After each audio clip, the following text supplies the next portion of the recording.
Earlier, the military issued a forced evacuation threat for multiple neighborhoods in the area. It says it is continuing attacks on Hezbollah military infrastructure. In the past few weeks, Israel has repeatedly launched strikes on Beirut and forcibly displaced more than 1 million people across Lebanon. Well, Malcolm Webb is in Beirut, in the capital, where that strike just took place. What can you tell us, Malcolm? Well, since that displacement order was issued by the Israeli military, shortly after that we've heard jet fighters circling over the city. I'm going to step aside so we can zoom in. We're looking at the southern suburbs there.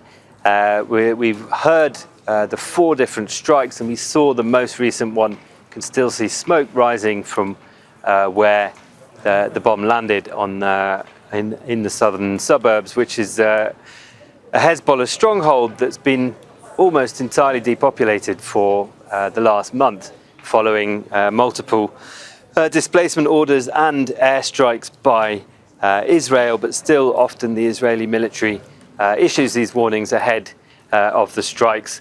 There were strikes there 2 days ago. There's been 4 more now. What that certainly guarantees is that there are roughly 500,000 people who live there who've been forced from their homes. Some are staying with relatives, others are in schools, others are sleeping in tents in the streets. They're certainly not going to be able to go home anytime soon. Malcolm, Lebanon has the highest percentage of Christians in the Arab world. They've been marking Easter Sunday, which is today. The Lebanese president has also been speaking. What do we know? Yeah, President Aoun spoke at a religious and political centre.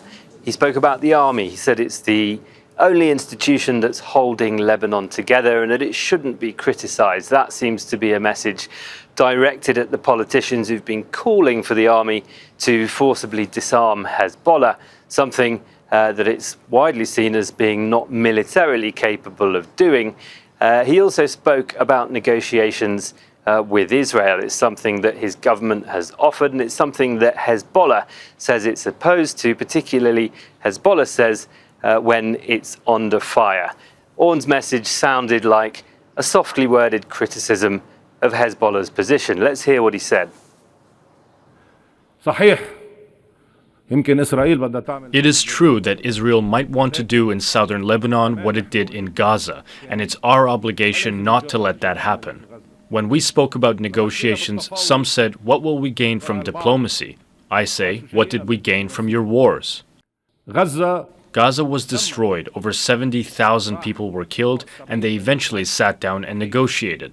So why don't we negotiate from now?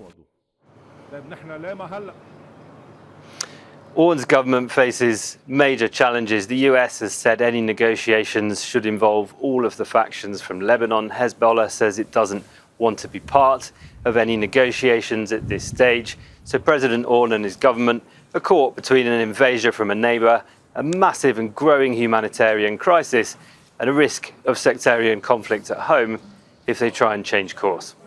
Malcolm Webb reporting from Beirut. Thank you very much, Malcolm.